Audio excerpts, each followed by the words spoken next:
ماں باپ کو.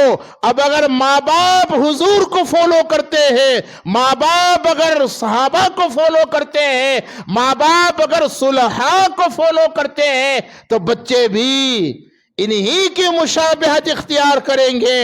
اور اگر ماں باپ ہی انہیں ہٹ کر کے ناچنے کودنے والوں کو فالو کرتے ہیں، ماں باپ کا چہرہ، ماں باپ کا لباس ناچنے کودنے والوں کی طرح ہے، تو بچے صحابہ کو کی طرح بنیں گے، صلحاء کی طرح بنیں گے. میرے ایک دوست تھے، پتہ نہیں اب زندہ بھی ہے کہ نہیں، امریکہ سے آئے ہوئے تھے.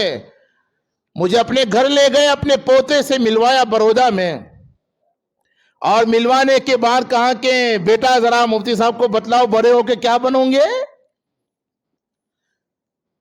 تو پتہ ہے اس نے کیا کہا؟ دادا جی میں بڑا ہوں کہ سلمان خان بنوں گا.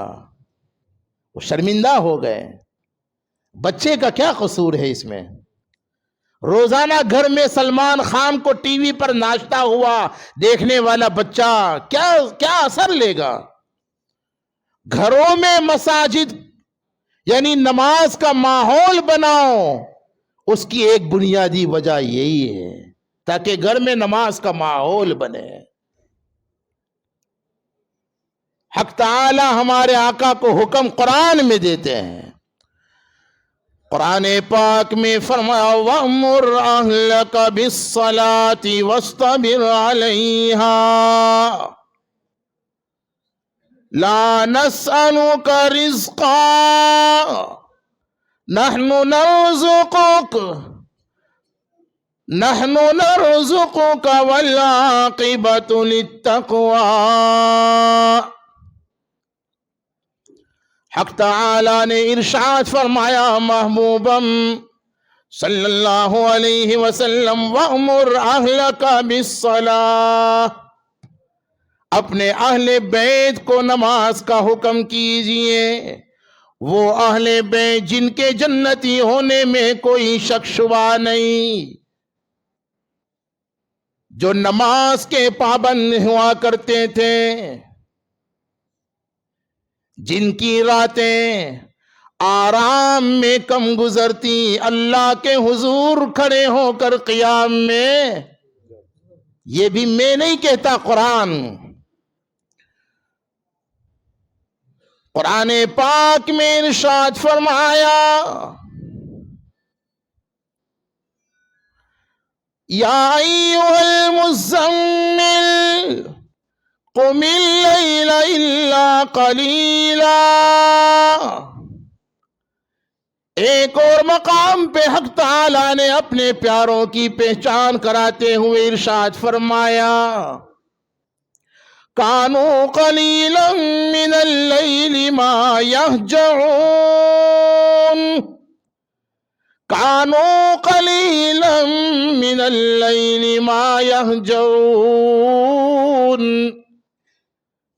وہ رات میں اللہ کے حضور قیام زیادہ کرتے ہیں، آرام بولو کم کرتے ہیں. وَبِالْأَسْحَارِ هُمْ يَسْتَغْفِرُونَ. اور رات بھر قیام کرنے کے باوجود سحری کے وقت اللہ سے معافی مانگتے ہیں، توبہ اور استغفار کرتے ہیں. یہ قرآن.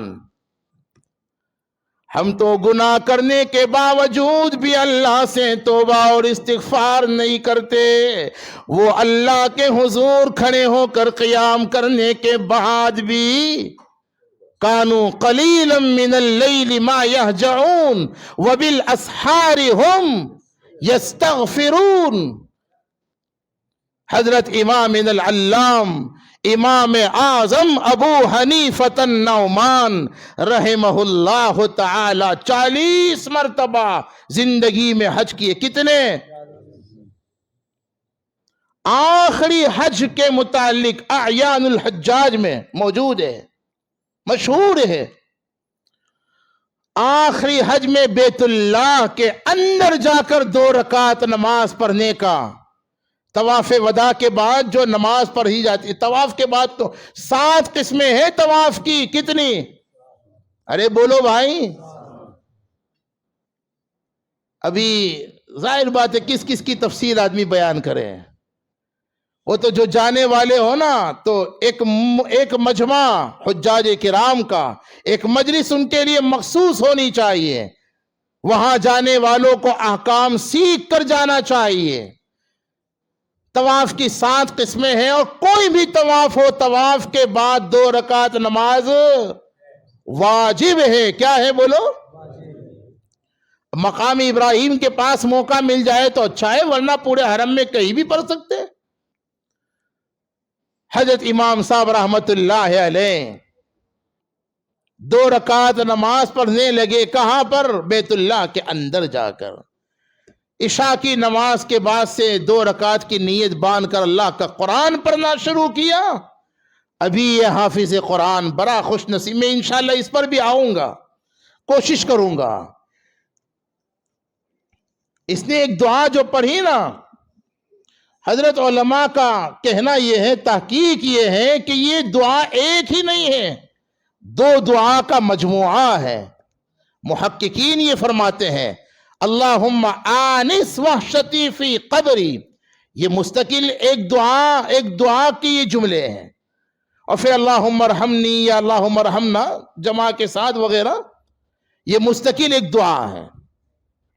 بزرگوں نے اس دعا کو ترتیب دیا ہے، بہت بہترین دعا ہے۔ اس میں ایک جملہ جو تھا نا کہ اللہ وَارْزُقْنَا تِلَاوَتَهُ آنَاءَ اللَّيْلِ وَآنَاءَ النَّهَارِ وَأَطْرَافَ اللَّيْلِ وَأَطْرَافَ النَّهَارِ وغیرہ الفاظ مختلف ہیں۔ کیا عجیب جملہ ہے یہ۔ اس کا مطلب یہ ہے کہ اے اللہ، قرآن پاک کو آپ نے حفظ کرنے کا موقع اور یہ سعادت تو نصیب فرما دی۔ اے اللہ، اب اس نعمت کی قدردانی کی بھی توفیق عطا فرما دے۔ اور بیٹا، اس نعمت کی قدردانی یہ ہے کہ دن رات قرآن کریم کی تلاوت میں مشغول رہا جائے۔ وَارْزُقْنَا تِلَاوَتَهُ آنَاءَ اللَّيْلِ وَآنَاءَ النَّهَارِ کا یہی مطلب ہے۔ امام ابو حنیفہ رحمت اللہ علیہ رات بھر قرآن پڑھتے تھے۔ پیران پیر کے آپ صلحاء کے حالات کو دیکھیں۔ حضرت امام صاحب رحمت اللہ علیہ نے 2 رکعت واجب الطواف کی ادا کرنے کے لیے بیت اللہ میں جا کر 2 رکعت کی نیت سے نماز شروع کی۔ اس میں قرآن پاک پڑھنا شروع کیا۔ نماز فجر سے پہلے 2 رکعت میں پورا قرآن پڑھ گئے، اور پھر اللہ کے حضور ہاتھ پھیلا کر رو رہے ہیں۔ دیکھو، کانوا قلیلا من اللیل ما یہجعون وبالاسحار ہم یستغفرون کی عملی تصویریں اور عملی نمونے یہ لوگ تھے۔ رات بھر نماز میں اللہ کا قرآن پڑھا، اور صبح ہونے سے پہلے سحری کے وقت صبح میں رو رہے ہیں۔ ما عبدناک حق عبادتک ما عرفناک حق معرفتک، الہ العالمین، تیری عبادت کا جو حق تھا وہ ہم سے ادا نہ ہوا، تیری معرفت اور پہچان کا حق ہم سے ادا نہ ہو سکا، لہذا معاف فرما دیجئے۔ حضرت حسن بصری رحمت اللہ علیہ فرماتے تھے ہم نے ان لوگوں کو بھی دیکھا ہے جو نیکیاں کرنے کے بعد بھی ایسا رویا کرتے تھے کہ تم میں سے عام لوگ گناہ کرنے کے بعد بھی نہیں روتے۔ بہرحال ہمارے آقا کو حکم دیا جا رہا ہے وَأْمُرْ أَهْلَكَ بِالصَّلَاةِ، پیارے اپنے گھر والوں کو جو اہل بیت ہیں، جن کو قرآن نے وَيُطَهِّرَكُمْ تَطْهِيرًا ہے نا، جن کی پاکیزگی کی سند اور جن کی پاکیزگی کا اعلان قرآن نے کیا، جو جنتی ہیں، حضور کے گھر والے ہیں، حضور ان کے لیے حکم دے رہے وَأْمُرْ أَهْلَكَ بِالصَّلَاةِ، اپنے گھر والوں کو نماز کا حکم کیا کریں. بولو آپ اگر عمل کرو انشاءاللہ تو میں آپ کو بتلاؤں, کروں گے انشاءاللہ؟ شاید 5 وقت کی نمازوں میں گھر کے جو بڑے ہیں ان کو شاید موقع نہ ملے, لیکن صبح کی نماز میں غالباً ہر ایک کے لیے یہ موقع ہے. اس وقت ہمارے بہت سے بزرگوں کے حالات میں یہ بات ملتی ہے, نماز فجر کے لیے خود بھی اٹھتے تھے اور اپنے گھر والوں کو بھی اٹھاتے تھے اور فرماتے تھے وَأْمُرْ أَهْلَكَ بِالصَّلَاةِ. اسی کا حکم اللہ نے قرآن میں دیا ہے. تو کرو گے انشاءاللہ؟ کیا کرنا ہے؟ نماز فجر کے لیے خود فکر سے کون اٹھے گا؟ ذرا ہاتھ اٹھا کر بتلاؤ. اٹھنا بعد میں, پہلے ہاتھ اٹھاؤ. کون اٹھے گا بھائی؟ سب اٹھیں گے انشاءاللہ. بھائی کہو نا زور سے انشاءاللہ. یہ انشاءاللہ ایک پرومس ہے بھائی. میں دعا کرتا ہوں اللہ تعالیٰ اس انشاءاللہ کو قبول فرما لے. زور سے بھائی, زور سے آمین کہو یار.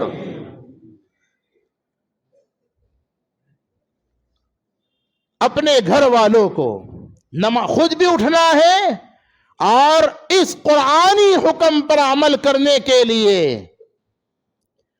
اپنے گھر کی, اپنی بیوی کو, اپنے بچوں کو الگ الگ اٹھاؤ. آپ نے اگر امت کی فکر کے لیے گشت نہ کر سکے, ہو سکتا ہے اتنا نقصان نہ ہو, لیکن اگر آپ فجر کی نماز پڑھنے کے لیے اٹھ گئے, نماز کے لیے آ گئے اور نہ بیوی کو جگایا نہ بچوں کو بیدار کیا, نقصان ہوگا. ہمارے آقا نے گھروں میں نماز پڑھنے کی جو تعلیم دی ہے, جو ترغیب دی ہے, اس کی بڑی ایک وجہ یہ بھی ہے تاکہ گھروں میں نماز کا ماحول پیدا ہو.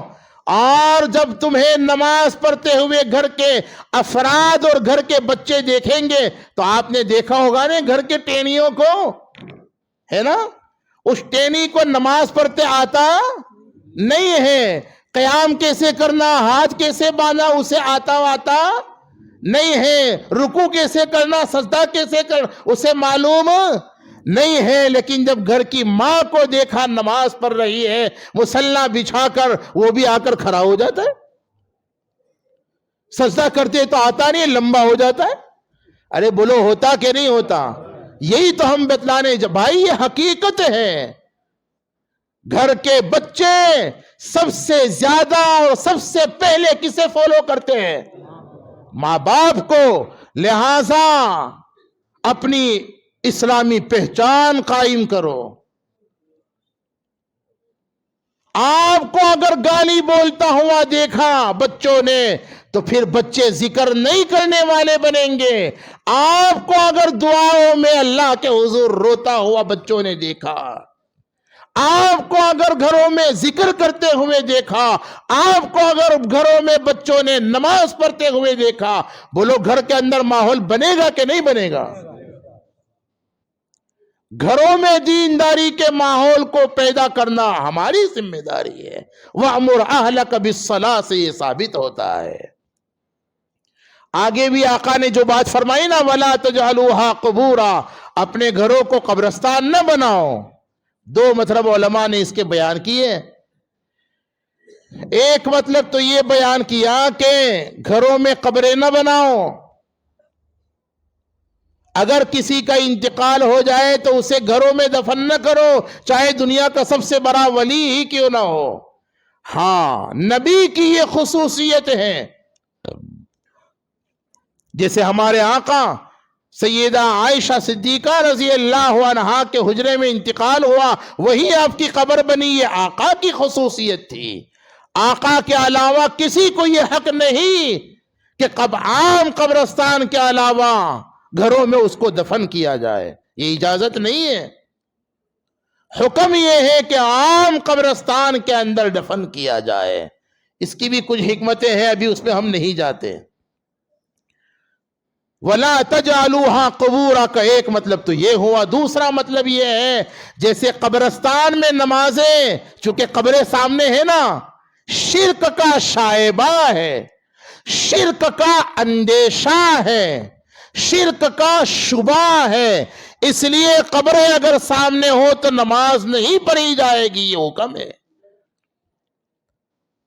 جب جنازہ سامنے ہوتا ہے نا تو نماز جنازہ اصل میں دعا ہے، اسی لیے اس میں رکوع بھی نہیں، اور اللہ نہیں چاہتے کہ تم میرے سامنے بھی اس انداز میں جھکو کہ سامنے والا سمجھے کہ یہ قبر کے سامنے یا جنازے کے سامنے جھک رہا ہے۔ اللہ کو یہ شرک تو گوارا ہی نہیں۔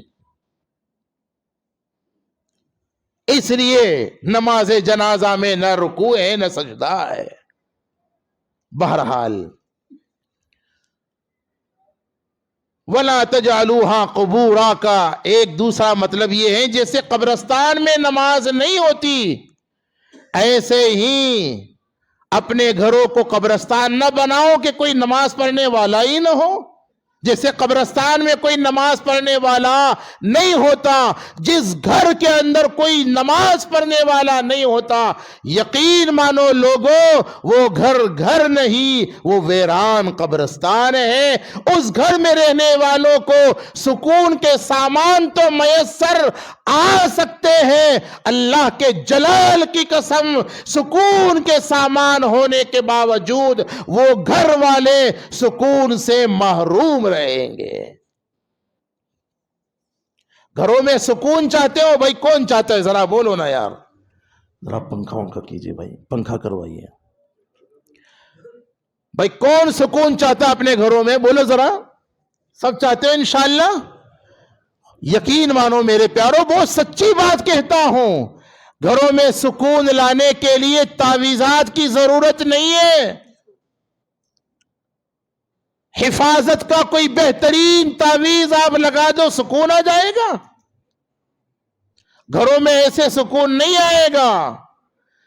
گھروں میں اگر سکون چاہتے ہو نماز کا، بولو، ارے بولو بھائی، نماز کا ماحول بناؤ، قرآن پاک کی تلاوت کا ذرا بولو نا بھائی، ماحول بناؤ، اللہ کے ذکر کا ماحول بھائی بناؤں گے انشاءاللہ۔ کیا کہا کہنے والے نے؟ صحیح تو کہا ہے، نہ دولت سے نہ دنیا سے نہ گھر آباد کرنے سے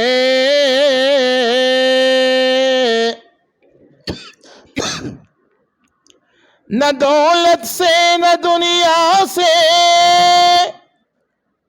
کچھ سمجھ رہے ہو کہ نہیں سمجھ رہے ہو بھائی؟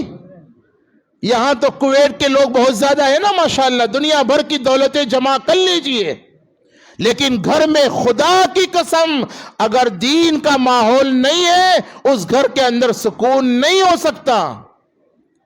اس گھر والوں کا حال پھر یہ ہوگا، منہ میں کباب ہے مگر دل میں عذاب ہے۔ چہرہ تو ہنستا اور مسکراتا ہوا پارکوں میں اور پارٹیوں میں نظر آئے گا، لیکن دل اندر سے غموں سے چور ہوگا۔ نہ دولت سے نہ دنیا سے نہ گھر آباد کرنے سے تسلی دل کو ہوتی ہے خدا کو یاد کرنے سے۔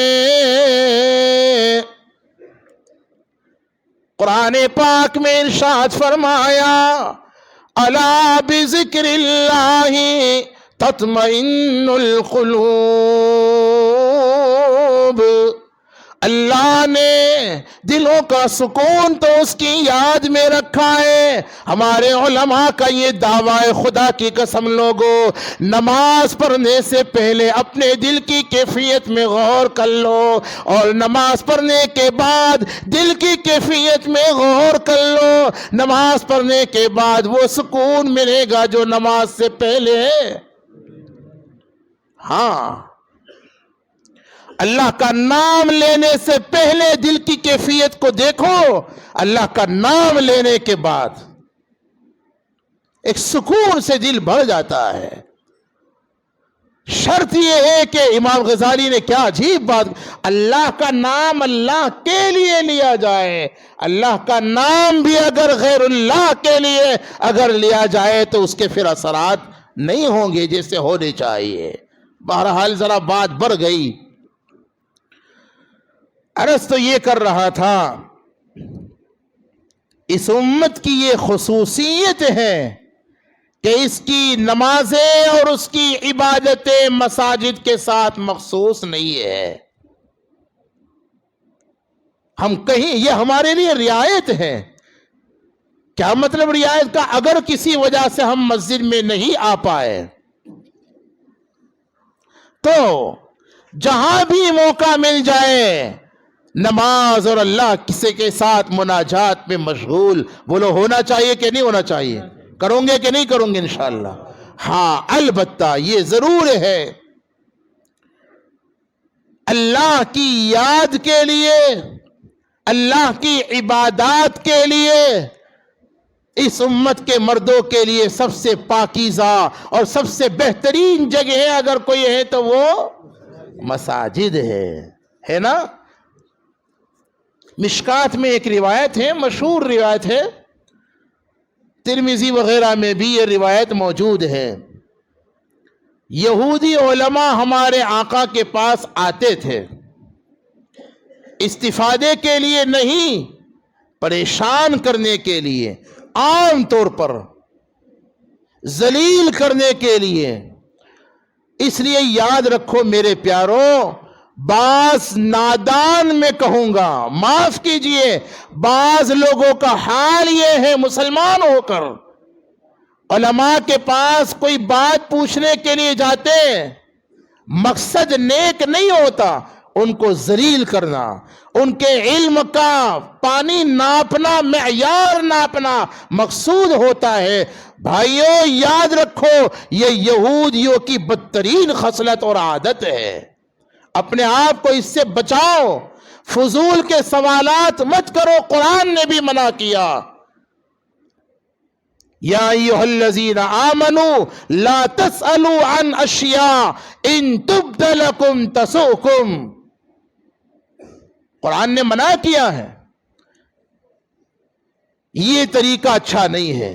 تمہیں اگر کسی مسئلے کی ضرورت ہے، کوئی مسئلہ معلوم نہیں ہے، تو نیک نیتی کے ساتھ آ کر حضرات علماء سے ضرور پوچھو، فاسألوا اہل الذکر ان کنتم لا تعلم، یہ بھی قرآن میں حکم ہے، لیکن بری نیت کے ساتھ نہیں کہ دیکھیں ہم ان سب ہو کے چھے، فلاں مولانا کیا جواب دے دے، ذرا دیکھیں تو صحیح۔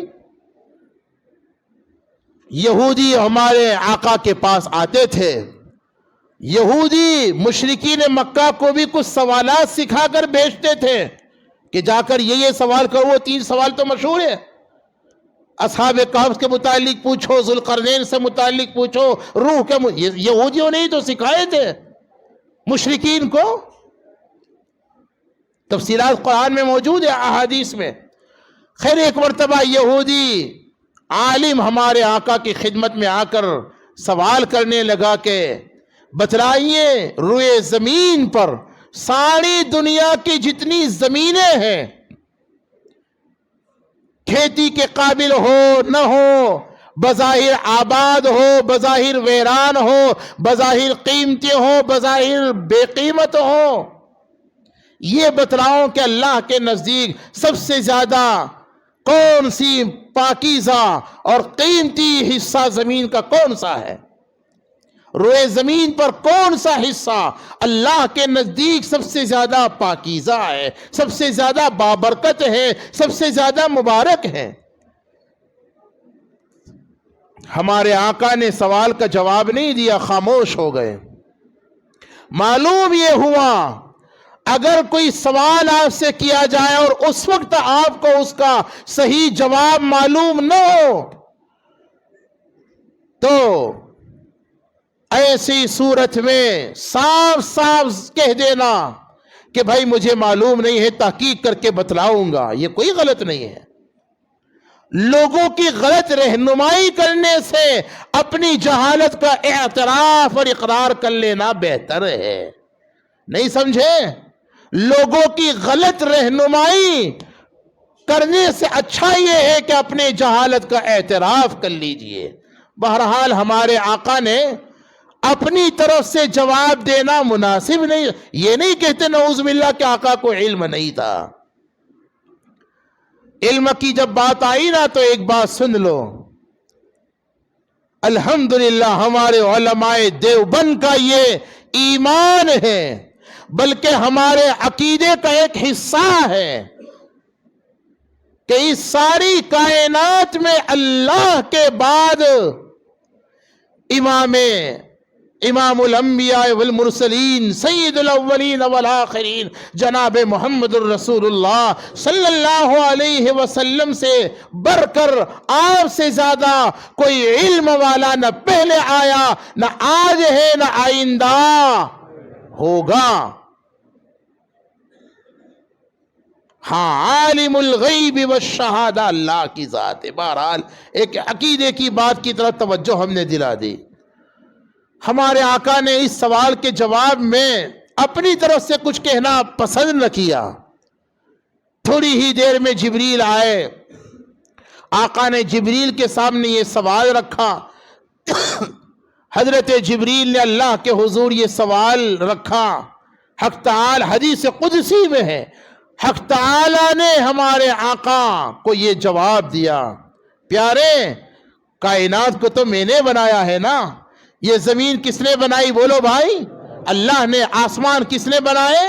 اللہ نے۔ زمین و آسمان کے درمیان جتنی بھی چیزیں کس نے بنایا؟ اللہ نے۔ اس بنانے والا خالق اور مالک یہ کہتا ہے روئے زمین پر میرے نزدیک سب سے زیادہ پاکیزہ اگر کوئی جگہ ہے تو وہ ہے، بولو بھائی، مساجد۔ اور سب سے زیادہ ناپسندیدہ اگر کوئی جگہ ہے تو وہ ہے، بولو نا بھائی، بازار۔ اب یہاں محدثین بھی کمال کرتے ہیں۔ حضرات محدثین نے ایک اشکال قائم کیا کہ اچھا بازار، اس میں تو ہر ضرورت کی چیز ملا کرتی ہے، وہ ناپسندیدہ ہو گئے؟ سینما ہال اور جوا خانے، شراب خانے، زنا خانے، ان کا تو کوئی تذکرہ ہی نہیں ہے۔ یہاں یہ کہنا چاہیے کہ سب سے زیادہ ناپسندیدہ جگہ ہے ٹاکیز ہے، تھیٹر ہے، سب سے زیادہ ناپسندیدہ جگہ شراب خانے ہیں، سب سے زیادہ ناپسندیدہ جگہ ہے جوا خانے ہیں، زنا خانے ہیں۔ ان کو تو کچھ بھی نہیں کہا، اور یہاں کیا کہا گیا؟ سب سے زیادہ ناپسندیدہ جگہ ہے، کیا ہے بولو؟ بازار۔ یہ اشکال ہے کہ نہیں ہے؟ ہمارے علماء نے اس کا عجیب جواب دیا، فرمایا روئے زمین پر ناپسندیدہ جگہوں سے مراد وہ جگہ ہے جو جائز ہے۔ سمجھے نا؟ اس کا مطلب اب یہ ہوا کہ روئے زمین پر جتنی بھی جائز جگہیں ہیں، ناجائز جگہوں کا تو کوئی تذکرہ ہی نہیں، اس کا تو کوئی ذکر ہی نہیں، اس کا تو اللہ ذکر بھی نہیں کرنا چاہتے۔ جوا خانوں کا، شراب خانوں کا، زنا خانوں کا، کلب کا، ناچنے کودنے کی جگہوں کا تو اللہ ذکر کرنا بھی بولو پسند نہیں کرتے۔ یہاں جو جگہیں جائز ہے، جس کو بنانے کی ضرورت کی وجہ سے اجازت اور گنجائش ہے، ایسی جائز جگہوں میں بھی اگر کوئی ناپسندیدہ جگہ ہے تو وہ ہے۔ اب سمجھ گئے کہ نہیں سمجھے بھائی؟ سوال یہ ہے کہ مساجد سب سے زیادہ پسندیدہ جگہ اور بازار سب سے زیادہ ناپسندیدہ جگہ کیوں ہے نا؟ یہ بھی ایک سوال ہے۔ آپ نے تو کوئی سوال کیا نہیں، اور ہمارے یہاں کے بیان بھی ماشاءاللہ ہوتے ہیں، سب چپ چاپ سنتے ہی رہتے ہیں۔ کوئی بات سمجھ میں نہ آئے تو پوچھنا چاہیے۔ ہمارے بزرگوں کے یہاں تو یہی طریقہ تھا۔ جیسے مجھے یاد آیا، شاہ صاحب رحمت اللہ نے ایک مرتبہ سنایا تھا، علامہ سید عبد المجید ندیم رحمت اللہ علیہ، سنا دیتا ہوں آپ کو بھی۔ خطیب الایشیا شاہ عطا اللہ بخاری رحمت اللہ علیہ ایک مرتبہ بیان کر رہے تھے، اب بیان کے دوران جنت کا جب تذکرہ آ گیا تو فرمایا کہ اللہ تبارک و تعالی نے جنت کو ایسا بنایا ہے کہ وہاں جنتی کی ہر خواہش، بولو نا بھائی، پوری ہوگی، ہے نا؟ وہ جگہ جنت ہے، دنیا نہیں ہے۔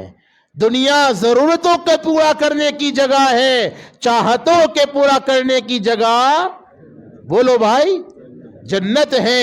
یہاں ضرورتیں فقیروں کی بھی پوری، بھائی بولو نا یار، ضرورتیں تو فقیروں کی بھی پوری ہو جاتی ہیں اور چاہتے تو بادشاہوں کی بھی ہوتی ہے پوری۔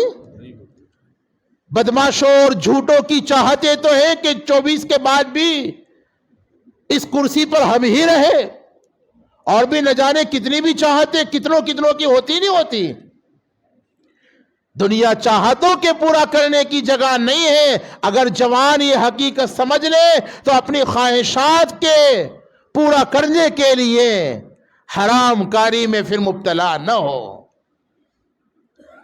دنیا میں ضرورتیں فقیروں کی بھی پوری ہو جاتی ہے اور چاہتے تو بادشاہوں کی بھی پوری۔ چاہتوں کے پورا ہونے کی جگہ کون سی ہے؟ بولو بھائی۔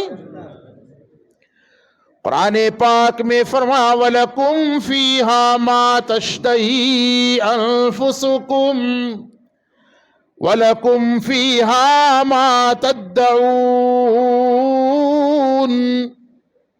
حق تعالیٰ نے ارشاد فرمایا دنیا میں ایسی زندگی گزارو جو میں چاہتا ہوں، میری رحمت کی قسم مرنے کے بعد تمہیں وہ زندگی دوں گا جو، بولتے نہیں ہے مولانا، یہ لوگ تھکا دیں گے مجھے، بھائی بولو نا یار، آپ کو شک تو نہیں ہے؟ دنیا میں ایسی زندگی گزارو جو میں چاہتا ہوں، میری رحمت کی قسم مرنے کے بعد تمہیں وہ زندگی دوں گا جو تم چاہو گے، ہے نا؟ یہی تو مطلب ہے وَلَكُمْ فِيهَا مَا تَشْتَهِي أَنفُسُكُمْ کا۔ تو شاہ جی رحمت اللہ علیہ اپنے انداز میں بیان کر رہے تھے، ہر ایک کا اپنے ایک انداز ہوتا ہے نا۔ اسی کے دوران فرمایا کہ ہر خواہش اللہ پاک جنت میں پوری کریں گے۔ تو ایک دیہاتی آدمی بیٹھا ہوا تھا، کھڑے ہو کر کہنے لگا شاہ جی مجھے تو حقہ پینا بڑا پسند ہے، مجھے تو حقہ پینے کا بڑا شوق ہے، تو کیا جنت میں اللہ یہ چاہت بھی پوری کریں گے؟ جنت میں مجھے حقہ پینے ملے گا؟ دیکھا آپ نے، بیان کے دوران سوال کر دیا۔ شاہ جی تو شاہ جی تھے، فرمایا ہاں، ارے بھائی اللہ اگر تم جنت میں حقہ پینا چاہو گے نا تو پھر یہ خواہش بھی وہاں پوری کریں گے، لیکن یاد رکھو جنت کے اندر آگ ہے نہیں، حقہ کو جلانے کے لیے آپ کو آگ لینے کہاں جانا پڑے گا؟ جاؤں گے پھر آپ نے؟ پھر حضرت نے فرمایا یہ الزامی جواب تھا، سمجھے نا؟ اور پھر حضرت نے فرمایا بھائی جنت پاک جگہ ہے، پاک لوگوں کی جگہ ہے، وہاں پر کوئی چاہت بھی ناپاک، ہر چاہت پاکیزہ ہوگی، ایسی چاہتیں پیدا ہی نہیں ہوگی۔ بہرحال میرے بھائیوں میں عرض یہ کر رہا تھا کہ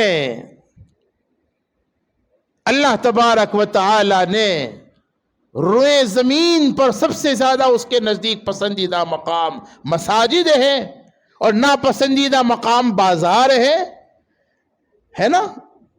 جائز جگہوں میں جیسے حلال کاموں میں سب سے ناپسندیدہ کام طلاق ہے، بوقت ضرورت اگر نوبت آ جائے تو اس کی اجازت تو ہے، لیکن یہ ایسا جائز کام ہے کہ ابغض الحلال عند اللہ الطلاق۔ تو جیسے جائز کاموں میں سب سے زیادہ ناپسندیدہ کام اللہ کے نزدیک طلاق ہے، ایسے ہی روئے زمین کی جائز جگہوں میں سب سے زیادہ ناپسندیدہ جگہ بازار۔ لیکن سوال یہ پیدا ہوتا ہے کہ مساجد سب سے افضل جگہ اور بازار سب سے ناپسندیدہ جگہ کیوں ہے نا؟ مساجد کے متعلق تو معلوم ہی ہے اور ہونا بھی چاہیے معلوم، اس لیے پسندیدہ جگہ ہے کہ اللہ کے رحمتوں کا یہ مرکز ہے مسجد۔ مسجد اللہ کا گھر ہے کا مطلب یہ نہیں کہ جیسے مفتی صاحب کا مکان برودا میں ہے، مفتی نثار صاحب کا مکان جھالود میں ہے تو اللہ میاں یہ مسجد مکہ مسجد میں رہتے، یہ مطلب نہیں ہے۔ اللہ کا گھر ہونے کا مطلب یہ ہے کہ اللہ کی خصوصی رحمتیں جہاں ہر وقت نازل ہوتی رہتی ہے وہ جگہ ہے مساجد ہے، اور جہاں اللہ کو یاد کیا جاتا ہے غافل بھی مسجد میں آ کر اللہ کا ذکر کرنے والا بن جاتا ہے۔ اس لیے مسجد تو سب سے بہترین جگہ ہے، بازار ناپسندیدہ جگہ ہے۔ اس لیے ہے علماء نے فرمایا کہ بازار اللہ سے غافل کرنے والی جگہ ہے نا۔ بازار میں جانے والا نمازی بھی مسجد سے جیسے ہی نکلتا ہے اللہ سے غافل ہو جاتا ہے، نہیں ہو جاتا؟ یہ اسی کا نتیجہ تو ہے کہ جھوٹ بول رہا ہے، یہ اسی کا تو نتیجہ ہے کہ بازار میں دھوکہ دے رہا ہے، یہ اسی کا تو نتیجہ ہے کہ بد نظری کر رہا ہے، یہ اسی کا تو نتیجہ ہے کہ حرام کما رہا ہے۔ غافل ہو جانے بھائی غفلت گناہ کی حقیقی جڑ غفلت ہے، یاد رکھو گناہ کی بنیادی جڑ غفلت ہے۔ جب بندہ اللہ سے غافل ہو جاتا ہے، جب بندہ اپنے انجام سے غافل ہو جاتا ہے تبھی تو وہ گناہ کرتا ہے۔ بازار ناپسندیدہ جگہ اس لیے بھی ہے کہ وہ جگہ ایسی ہے جہاں بندہ اللہ سے غافل ہو جاتا ہے۔ یہی وجہ ہے ترمذی شریف کی ایک عجیب و غریب حدیث سنو گے بھائی کہ تھک گئے ہوں، نماز فجر پڑھ کر فوراً میں ناشتہ کیے بغیر گھر سے نکلا ہوں، اور ڈائریکٹ یہاں تو تھکان تو مجھے ہونی چاہیے نا بھائی، اور مجھے تو لگ رہا ہے آپ تھک گئے۔ ارے بولو بھائی، ہم سناؤں وہ حدیث شریف؟ ایسے تھوڑا ہی سناؤں گا، لاکھ روپے کا سودا ہے بھائی۔ کتنے کا؟ نہیں سب نہیں بول رہے، چلیے مولانا سلمان صاحب چھوڑیے، تو سننا ہی نہیں چاہتے یہ لوگ۔ جب تک سب بولیں گے نہیں میں کیسے کہوں گا؟ کتنے کا سودا ہے بولو؟ آپ کہوں گے مفتی مولانا، یہ کہیں گے کہ ارے کیسے مفتی صاحب کو، یہ تو لاکھ روپے کی بات کر رہے ہیں، اتنی مشکل سے مسجد تیار کی ہے اور یہ پھر دوسرے لاکھ روپے کی بات کر رہے ہیں۔ مجھے نہیں لینا آپ کے لاکھ روپے بھائی، لیکن خدا کی قسم لاکھ روپے والا سودا ہے، اس لیے سننا چاہوں گے بھائی؟ ایسے نہیں، عمل کون کرے گا پہلے یہ بتلاؤ؟ سب کروں گے انشاءاللہ؟ یہ سب نے ہاتھ اٹھائے بھائی اوپر نیچے والے۔ ترمذی حوالہ پہلے،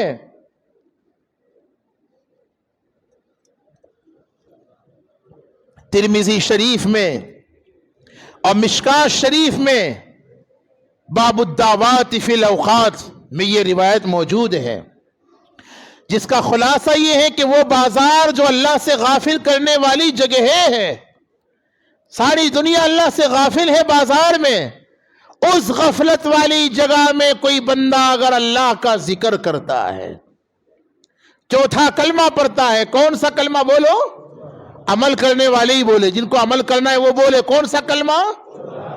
ہاں، اب چوتھا کلمے کے مختلف الفاظ روایتوں میں منقول ہے۔ ترمذی کی جس روایت کا میں تذکرہ کر رہا ہوں اس کے الفاظ کچھ اس طرح ہے: لا الہ الا اللہ وحدہ لا شریک لہ لہ الملک ولہ الحمد یحیی ویمیت وہو حی لا یموت بیدہ الخیر وہو علی کل شیء قدیر۔ ترمذی کی یہ روایت ہے، بازار میں جو بندہ یہ چوتھا کلمہ پڑھے گا، حدیث میں آقا فرماتے ہیں حق تعالی اس کے نامہ اعمال میں 1,00,000 نیکیاں لکھ دیں گے۔ کہہ دو ارے سبحان اللہ تو کہو بھائی، 1,00,000 نیکیاں اس کے۔ حدیث شریف پہلے میں نے بتلائی، حوالہ پہ اللہ کا شکر ہے مجھے جاننے والے جانتے ہیں، کچی دچی بات کو میں خود ہی نہیں مانتا، لال کتاب والی بات کو تو میں مانتا ہی نہیں۔ حوالہ پہلے دیا ترمذی کی، بھئی اللہ دینے والے، مفتی صاحب تھوڑا ہی دیں گے، یہ آپ کے وہ مخلصین، مجھے تو نہیں معلوم کن کن مخلصین نے زیادہ سے زیادہ مسجد کی تعمیر میں حصہ، اللہ جانتا ہے۔ ان کے جیب اور ان کے خزانوں میں تو کمی ہو سکتی ہے، اللہ کے خزانوں میں کمی۔ وَلِلَّهِ خَزَائِنُ السَّمَاوَاتِ وَالْأَرْضِ، زمین و آسمان کے خزانوں کا مالک بازار میں غفلت والی جگہوں میں یہ چوتھا کلمہ پڑھنے والے کو 1,00,000 نیکی عطا فرمائیں گے، اور 1,00,000 گناہ صغیرہ، چھوٹے گناہ اس کے معاف کر دیے جائیں گے، اور اس کے 1,00,000 درجے جنت میں بلند کیے جائیں گے۔ اور ترمذی کی روایت میں آخر میں یہ ہے، اس کے لیے اللہ تبارک و تعالی جنت کے اندر ایک محل تعمیر فرمائے گا۔ حوالہ ہم نے پہلے دیا، کروں گے انشاءاللہ عمل؟ بولو آسان ہے یا مشکل ہے؟ دین تو خدا کی قسم آسان ہے، دین پر عمل کرنا بھی آسان ہے، دین کا ہر حکم آسان ہے، اور جن کے لیے مشکل ہے ان کے لیے شریعت نے آسانیاں پیدا کی ہوئی ہے نا؟ مسجد نماز پڑھنے کی جگہ ہے، لیکن اگر مسجد میں آنا مشکل ہو تو کیا حکم ہے؟ گھر ہی میں پڑھ لو۔ نماز پڑھنے سے کھڑے ہو کر نماز پڑھنی چاہیے، کھڑے ہو کر نہیں پڑھ سکتے تو کرسی پہ بیٹھ کے مت کہیو۔ آج کل تو ایک دینی فیشن میں کہوں گا حضرت، دینی فیشن بن چکا ہے، جس کو دیکھو کرسی پر بیٹھ کر نماز پڑھ رہا ہے۔ اور لوگ جو ہے پہلے مسجد میں ایصال ثواب کے ٹوپیاں دیا کرتے تھے، پنکھے لگوایا کرتے تھے، یہاں 3 اے سی باقی ہے، بھائی ہے کسی کا ارادہ؟ ذرا بتلائیں گے؟ 3 اے سی باقی ہے، میں ویسے ہی کہہ رہا ہوں، مجھے تو ابھی چلا جانا ہے، کسی کا ارادہ ہو تو بیچارہ پھر وہ کہے کہ یار میرا ارادہ تھا، مفتی صاحب نے کہا ہی نہیں تو میں کیسے کہتا؟ لہٰذا اگر کسی کا ارادہ ہے تو ذرا بتلا دو نا بھائی۔ اچھا 2-4 مل کر کچھ بتلا دیں گے کہ انشاءاللہ ایک اے سی کا ہم انتظام کر لیں گے اپنے خاندان کی طرف سے۔ اچھا بھائی ارادہ تو کر لو یار، انشاءاللہ تو ذرا زندہ قوموں کی طرح کہو نا یار۔ میرے بھائیوں کیا کہہ رہا تھا؟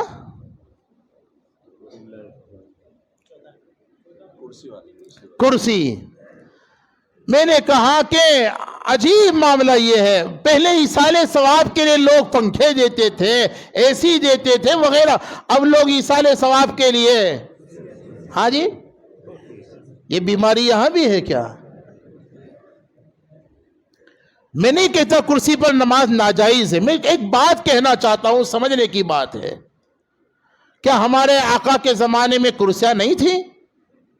امام بخاری یہ علماء کے لیے کہہ رہا ہوں، امام بخاری رحمت اللہ علیہ بخاری شریف میں ایک باب باندھا ہے، اس کا خلاصہ یہ ہے، اس میں آپ نے یہ ثابت کیا کہ حضور نے کرسی پر بیٹھ کر وعظ کیا ہے۔ اس سے ثابت ہوا کہ حضور کے زمانے میں کرسی، مائک تو نہیں تھا، موبائل نہیں تھا، چشمہ شاید نہیں تھا، بہت سی چیزیں نہیں تھی، کرسی ایسی چیز نہیں ہے کہ جو حضور کے زمانے میں نہیں تھی۔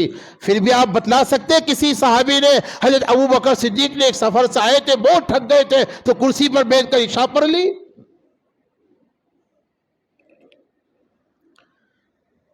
میں عجیب حال ہے لوگوں کا اس حوالے سے، گھنٹوں باہر کھڑے کھڑے باتیں کر رہے ہیں، اور مسجد میں آ کر نماز کاہے پر بیٹھ کر پڑھ رہے؟ پوچھتا کوئی نہیں ہے علماء، وہ تو بیچارے ہیں نا۔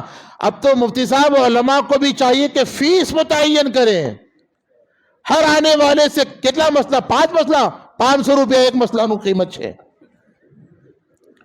چونکہ وکیل صاحب تو فیس لیتے ہیں نا مشورے کے، ڈاکٹر صاحب لکھنے کی، لوگ جاتے خوش ہو کر جاتے، طلب کے ساتھ جاتے، اور یا مفتی صاحب اور علماء مفت میں مسائل بننا کوئی پوچھتا ہی نہیں۔ ناجائز تو نہیں کہتے ہم کرسیوں پر نماز پڑھنا، لیکن یاد رکھو ہر آدمی اپنے اعتبار سے فیصلہ کر کے کرسی پر نماز پڑھنا شروع کر دے، بہت ممکن ہے کہ اس کی نمازیں ضائع ہو رہی ہے۔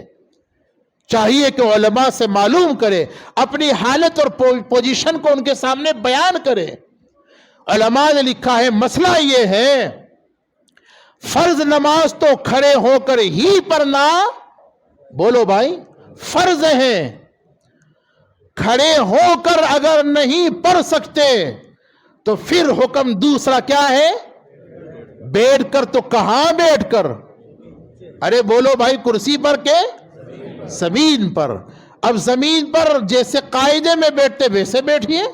اگر ویسے بیٹھنا مشکل ہو تو جیسے بھی بیٹھنا آسان ہو اس طرح بیٹھ کر، زمین پر بیٹھ کر نماز پڑھے. یہ طریقہ تواضع سے زیادہ قریب ہے. ہاں البتہ خدا نہ خواستہ کوئی جوان ہو، مرد ہو، عورت ہو، بوڑھا ہو، کسی ایسی تکلیف میں مبتلا ہے کہ کھڑے تو ہو سکتا ہے، بیٹھ نہیں سکتا زمین پر، سمجھے کہ نہیں، یا کھڑے بھی نہیں ہو سکتا زمین پر، بیٹھ بھی نہیں سکتا، تو مجبوری کی آخری شکل کون سی باقی رہ گئی؟ اب اس کے لیے کرسی پر بیٹھ کر نماز پڑھنے کی اجازت ہے. اب جو لوگ کرسیوں پر بیٹھ کر نماز پڑھتے ہیں نا، اس مسئلے کو سن کر کے وہ اندازہ لگا لے. اب خیر عرض یہ کہ بھائی دین آسان ہے نا. دیکھو چھوٹا سا عمل ہم نے بتلایا، کتنا بڑا ثواب ہے. کرو گے انشاءاللہ؟ تو اتنی بڑی فضیلت اس لیے بھی ہے کہ وہ غفلت کی جگہ ہے. غفلت کی جگہ میں اس نے اللہ کو یاد کیا، اللہ کو پسند آ گیا یہ بندہ. معلوم ہوا میرے بھائیوں، جن گھروں کے اندر مبارک ہے وہ بندہ جو غفلت کی جگہ میں بھی اللہ کو یاد کرتا ہے، اور بد نصیب ہے وہ بندہ جو اللہ کو یاد کرنے والی جگہوں میں بھی اللہ سے غافل ہے. اللہ ہماری حفاظت فرمائے. اللہ والوں کا ایک طریقہ بڑا عجیب تھا، بس وہ بتلا کر بات سمیٹ لیتا ہوں، زیادہ وقت ہو رہا ہے. مجھے مساجد کی تعمیر میں جو فضیلتیں ہیں وہ بھی عرض کرنی تھی، کر دوں وہ بھی، لیکن وقت ہو رہا ہے آپ کا. ہاں جی چلیے پہلے ایک دو باتیں. میرے بھائیوں کیا کہہ رہا تھا بھائی؟ ہاں عجیب، اللہ والوں کی ایک پہچان، دنیا والوں کی پہچان اور اللہ والوں کی پہچان. کون بننا چاہتا ہے، اللہ والا یا دنیا والا؟ بولو نا بھائی. میں حدیث شریف سے اپنی طرف سے نہیں بتلاتا. اللہ والوں کی پہچان یہ ہے کہ وہ اگر مسجد میں ہے تب تو اللہ کو یاد کرتے ہی ہے، لیکن اگر وہ مسجد سے باہر بھی ہوتے ہیں، وہ چاہے بازار میں ہو، وہ چاہے اپنے گھر میں ہو، وہ چاہے کسی پارک میں ہو، وہ چاہے کسی پارٹی میں ہو، لیکن وہاں بھی وہ اللہ سے غافل نہیں رہتے. مسجد کے باہر ہونے کے باوجود ان کا دل مسجدوں میں اٹکا رہتا ہے، ان کا دل مسجدوں میں لگا رہتا ہے نا. یہ کس کی پہچان ہے؟ اللہ والوں کی پہچان. حدیث شریف ہے نا، بخاری میں، مسلم میں، ہر حدیث کی کتاب میں وہ روایت موجود ہے جس میں آقا نے فرمایا قیامت میں جہاں نفسا نفسی کا عالم ہوگا، ہر انسان اپنے اپنے گناہوں کے بقدر پسینے میں ڈوبا ہوا ہوگا، اس وقت اللہ کے عرش کے علاوہ کوئی سایہ نہ ہوگا. اس عرش الہی کے سائے میں 7 قسم کے لوگ اللہ ان کو رکھیں گے. کتنے لوگ؟ وہ 7 لوگ بتلا دوں تو پھر دوبارہ بلانا نہیں چاہتے، اس کا مطلب تو یہی ہوا نا مولانا. ارے یار کمال ہے بھائی، ایک ہی مجلس میں سب سن لوں گے. پھر انشاءاللہ بھئی انشاءاللہ تو کہہ دو یار، اس میں تو کم سے کم بخل نہ کرو. 7 قسم کے لوگ اللہ کے عرش کے سائے میں ہوں گے. ان میں ایک وہ بندہ وَرَجُلٌ قَلْبُهُ مُعَلَّقٌ بِالْمَسَاجِدِ، وہ بندہ جو بازار میں ہونے کے باوجود دل کہاں لگا ہوا ہے؟ مسجد میں، ہے نا. اور میں کہاں کرتا ہوں حضرت، مسلمانوں میں کوئی اور اس فضیلت کا حقدار ہو نہ ہو مولانا، یہ امام صاحب، یہ بانگی صاحب انشاءاللہ اس فضیلت کی یقینی حقدار ہے ہی ہے. صحیح کہہ رہا ہوں غلط کہہ رہا ہوں؟ یہ بیچارے مولوی صاحب اپنی بیوی کے ساتھ پارک میں بھی جائیں گے نا، اپنے دوست کو، نائب امام صاحب کو سونپ دی ہے عصر کی نماز، مغرب کی نماز، پھر بھی وہاں سے فون کریں گے بھائی نماز میں ٹائم تھا گیا، ذرا پہنچی ججے. دل کہاں لگاؤ، حالانکہ پارک میں ہے، ہسپتال میں ہے، پتہ نہیں کہاں کہاں ہے، لیکن دل کہاں لگا ہوا ہے؟ اللہ والوں کی یہ پہچان. ہاں آپ بھی ایسے بن سکتے ہیں. اس کی کیا علامت وہی بتلا دوں؟ ارے اس پر عمل کرو گے نا انشاءاللہ. اگر آپ اپنی بہترین آفس میں بیٹھے ہوئے ہیں, اعلیٰ سے اعلیٰ قسم کے مکان میں ہیں, لیکن عصر کی نماز پڑھنے کے بعد بار بار گھڑی کیوں دیکھ رہے ہیں؟ مغرب کا ٹائم تو نہیں ہو گیا ہے نا؟ اپنی آفس میں بیٹھ کر, اپنی دکان پر بیٹھ کر, پارلیمنٹ میں بیٹھ کر گھڑی دیکھ رہے, کیوں؟ مغرب کا ٹائم تو نہیں ہو گیا, مغرب کے بعد بار بار گھڑی دیکھ رہے, کیوں؟ تو کیا یہ اس بات کی علامت نہیں ہے کہ اس کا جسم تو آفس میں ہے, اس کا جسم تو گھر میں ہے, اس کا جسم تو پارلیمنٹ میں ہے, اس کا جسم نہ جانے کہاں کہاں ہے, لیکن دل بے بولو بھائی. اور دنیا والوں کی پہچان یہ ہے کہ جسم تو مسجد میں ہے اور دل, بولو بھائی, بازار میں ہے. جسم تو مسجد میں ہے اور دل بیوی بچوں میں ہے. جسم تو مسجد میں ہے, نوجوانوں کا دل کرکٹ کے گراؤنڈ میں ہے. جسم تو مسجد میں ہے اور بہت سے غافلوں کا دل فٹ بال کے میچ میں ہے نا؟ مفتی عبد الرحیم صاحب لاجپوری رحمت اللہ علیہ نے صحیح تو کہا تھا, کھڑے ہیں صف میں ہاتھ باندھے سب اپنے اپنے خیال میں ہے, امام مسجد سے کوئی پوچھے نماز کس کو پڑھا رہا ہے, امام مسجد سے کوئی پوچھے نماز کس کو پڑھا رہا ہے. امام صاحب سے کوئی پوچھے تو صحیح, امام صاحب کونے نماز پڑھاؤ چھوٹے میں, کیوں بھائی یہ پیچھے جو کھڑے, کہا یہ تو وہ لوگ ہیں ان کے جسم تو یہاں ہے, دل پتہ نہیں کہاں کہاں ہے. یہ جو وَرَجُلٌ قَلْبُهُ مُعَلَّقٌ بِالْمَسَاجِدِ ہے نا, اس کی تفسیر میں محدثین نے ایک عجیب جملہ لکھا ہے. فرمایا تو بھی ان لوگوں میں سے بن جا جن کا جسم تو بازار میں ہے لیکن دل مسجد میں ہے. ان لوگوں میں مت بن جن کا جسم تو مسجد میں ہے دل کہیں اور ہے. ہاں, اور اسی کو اقبال نے اپنے انداز میں کہا نا, مسجد تو بنا دی شب بھر میں ایمان کی حرارت والوں نے, من اپنا پرانا پاپی رہا صدیوں میں نمازی بن نہ سکا. میرے بھائیوں, ایک تو باہر کی مسجد ہے وہ تو آپ نے بنا دی, لیکن ایک اندر کی مسجد ہے وہ دل ہے.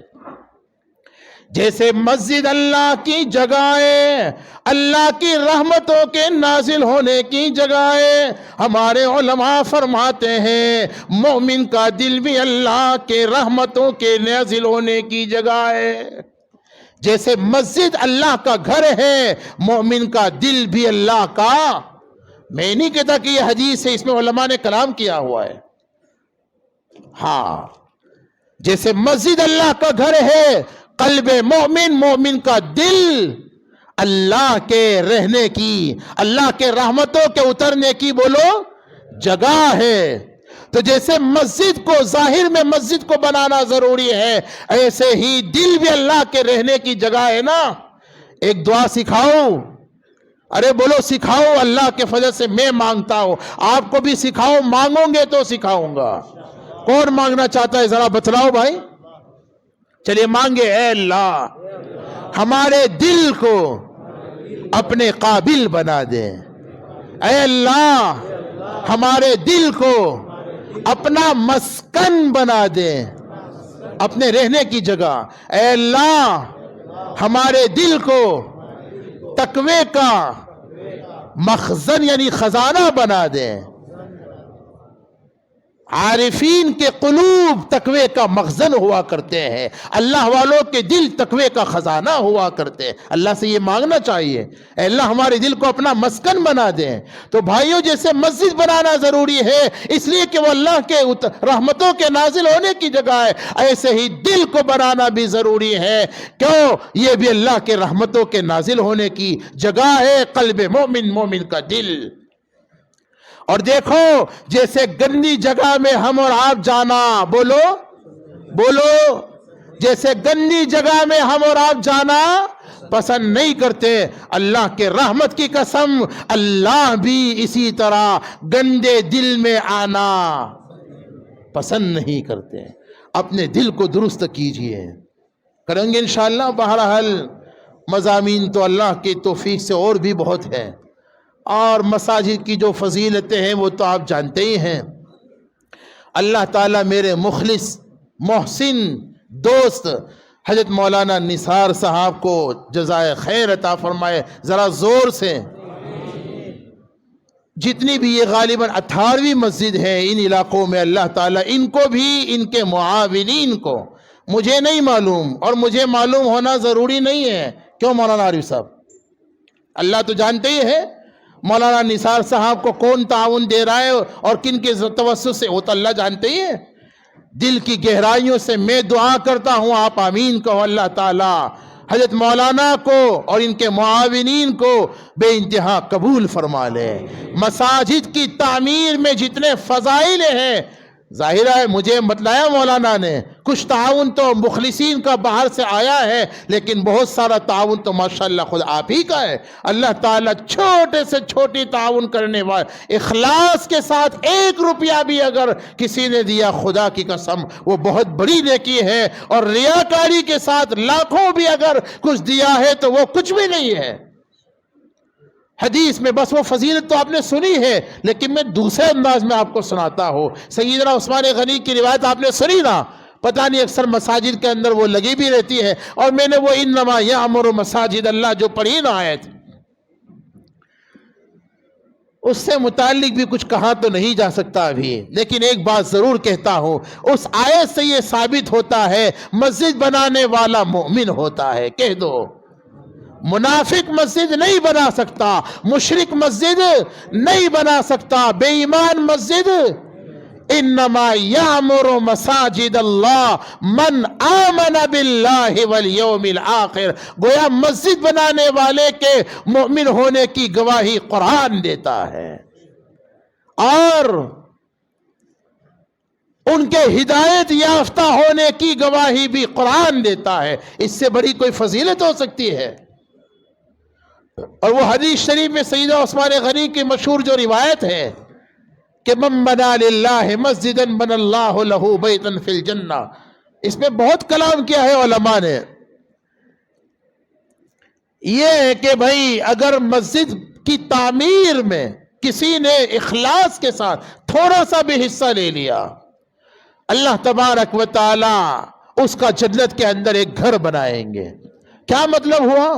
اس پر میں خاص کہنا چاہتا ہوں آخری بات۔ مسجد تعمیر کرنے والے کو، اسی سے ایک بات تو یہ بھی ثابت ہوئی کہ مسجد تعمیر کرنے والا جنتی ہے نا؟ مسجد تعمیر کرنے والا، بولو شک تو نہیں ہے آپ کو؟ میں تو نہیں کہتا، یہ میرا بیان نہیں ہے، یہ آقا کا فرمان ہے۔ بن اللہ لہ بیتا فی الجنہ، جو بندہ دنیا میں اللہ کا گھر بنائے گا، آخرت میں اللہ جنت میں اس کا گھر بنائیں گے، ہے نا بھائی؟ کہہ دو نا سبحان اللہ، کہہ دو۔ جو دنیا میں اللہ کے گھر کی فکر کرے گا، جنت میں اللہ اس کے گھر کی فکر کرے گا۔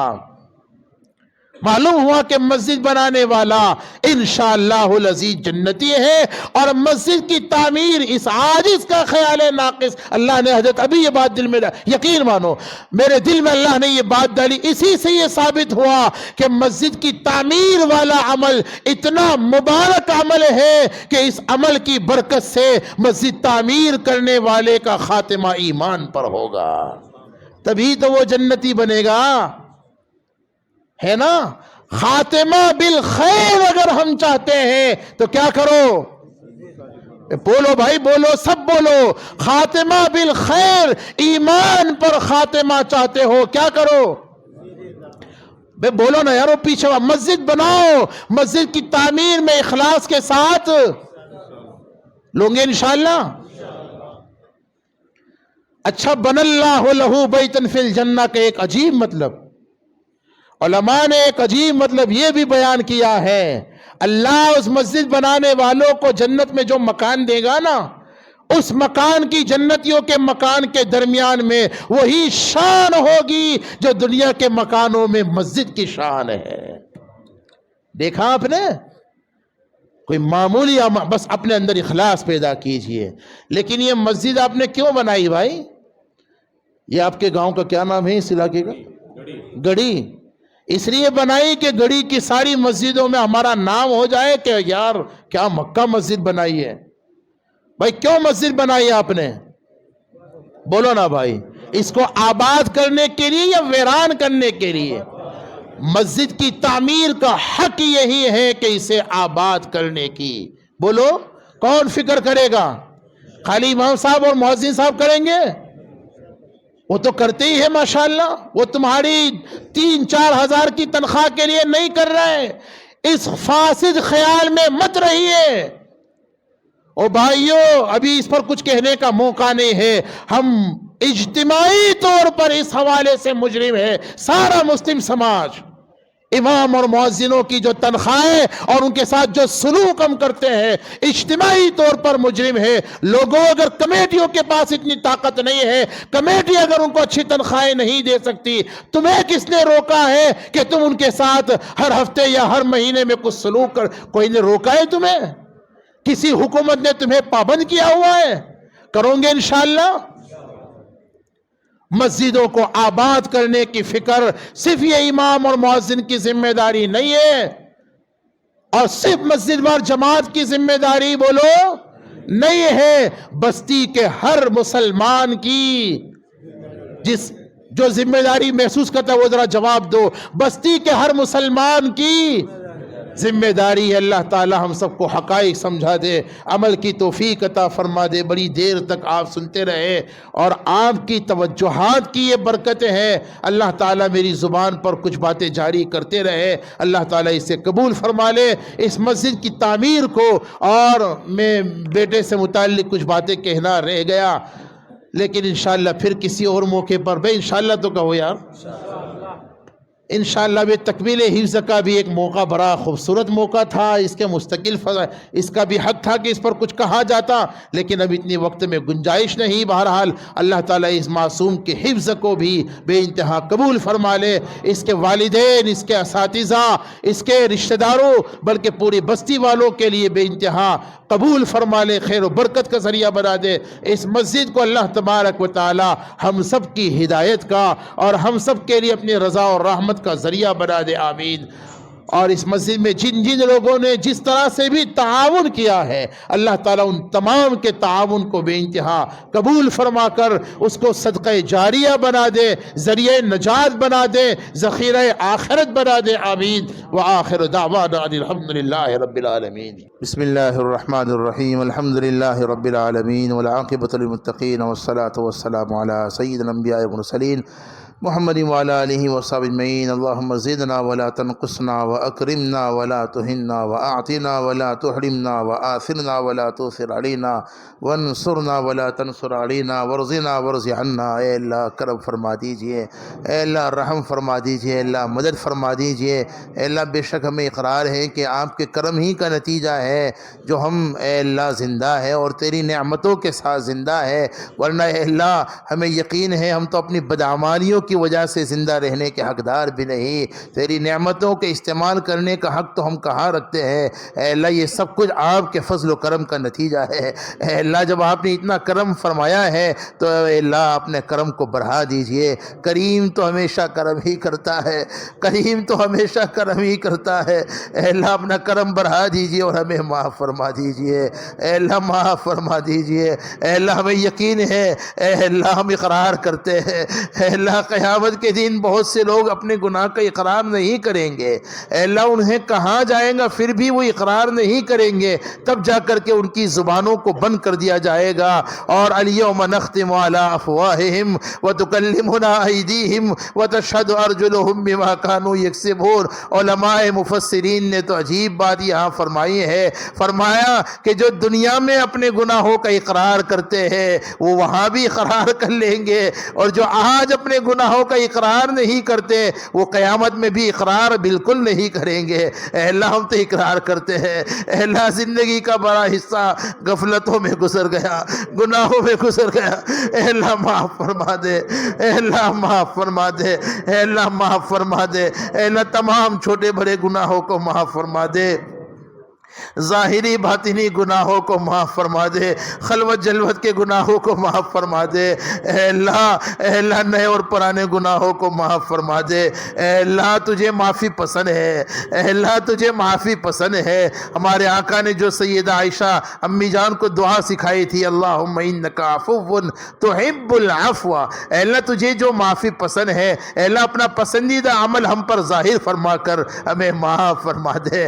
ربنا لا تؤاخذنا ان نسینا واخطانا، اے اللہ یہ سورہ بقرہ کی آخری آیت میں وہ پاکیزہ دعا ہے، اے اللہ عرش الہی تیرے عرش کے خزانوں کی یہ دعا ہے، اے اللہ حدیث میں آتا ہے کہ جو یہ دعا مانگتا ہے اسے محروم نہیں کیا جاتا۔ ربنا لا تؤاخذنا ان نسینا واخطانا ربنا ولا تحمل علینا اصرا کما حملته علی الذین من قبلنا ربنا ولا تحملنا ما لا طاقت لنا بھی۔ اے اللہ یہ ظالم حکومتوں کی ہم میں طاقت نہیں ہے انہیں برداشت کرنے کی، اے اللہ اس ظالم حکومتوں کے فیصلے برداشت کرنے کی ہم میں طاقت نہیں ہے، اے اللہ سول کوڈ کے حوالے سے اے اللہ یہ شریعت کو اے اللہ ختم کرنا چاہتے ہیں، مٹانا چاہتے ہیں، اے اللہ ہم پر ان ظالم حکومتوں کو مسلط مت کیجیے۔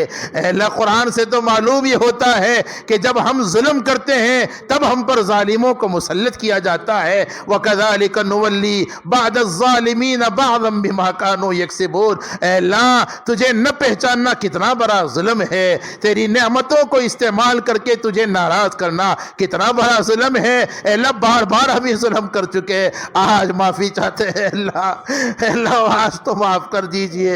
اے اللہ یہ مبارک موقع ہے، اے اللہ مسجد کی تعمیر ہوئی ہے، اے اللہ اس کا افتتاح ہے، اور اس سے بھی زیادہ مبارک موقع قرآن پاک کی تکمیل ہوئی ہے، حفظ قرآن کی تکمیل ہوئی ہے، اے اللہ حفظ قرآن کی تکمیل ہوئی ہے۔ حدیث پاک میں انس رضی اللہ عنہ کی روایت میں ہے کہ تکمیل حفظ کے موقع پر، قرآن کریم کی تکمیل کے موقع پر دعائیں قبول ہوتی ہے۔ اے اللہ تجھے تیرے کرم کا واسطہ ہمیں معاف فرما دے، اے اللہ ہمیں معاف فرما دے، ایسا بنا دیجئے کہ ہم آپ کو پسند آ جائے۔ اے اللہ یہ نئے سال کا 2023 کا پہلا دن ہے، اے اللہ اس موقع پر ہم وہی دعا کرتے ہیں جو آقا نے سکھائی، کتنی پاکیزہ دعا ہے، خدا کی قسم اے اللہ جیسے ہمارے نبی تمام نبیوں کے سردار ہیں، آقا کی دعائیں تمام دعاؤں کی سردار ہے۔